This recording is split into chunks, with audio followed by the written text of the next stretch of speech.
This is Pam from NortheastWheelsEvents.com at the 2018 AACA Fall Meet in Hershey, Pennsylvania. Now this one in particular, this is a 1924 Rolls-Royce Silver Ghost. The Silver Ghost, of course, was built up in Springfield, Massachusetts. Yes, American. Quite intriguing. These Ghosts were really built to the Rolls-Royce standards on through.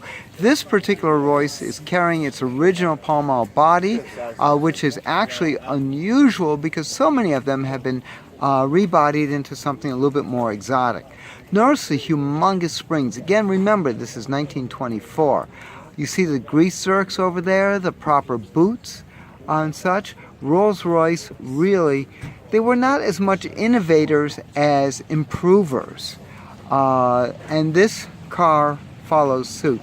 All of that's probably nickel silver. You can correct me if I'm wrong, but I'm doing this on the fly, so do bear with me. Another reason why I really want to post this video is because it is raining. And look at this, we have an open tour car, a nice stately Royce in the rain, folks, and it's not melting.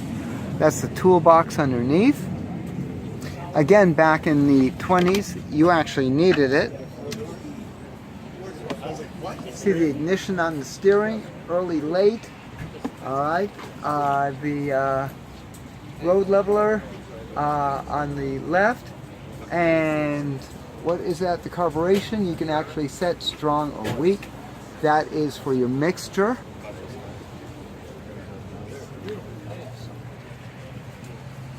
All the driving lamps, these are absolutely beautiful.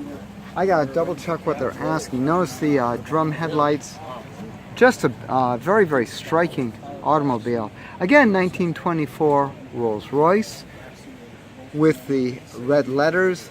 And this is a Springfield. They're asking about $300,000, $295, I think it is. Crank start just to back it up. They always backed it up. In fact, the power brake assist.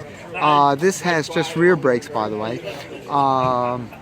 Was used right through the 70s. For more cool events like this, make sure you check NortheastWheelsEvents.com, SoutheastWheelsEvents.com, UKWheelsEvents.com, and while you're there, post and share your events. I'll see you at the shows.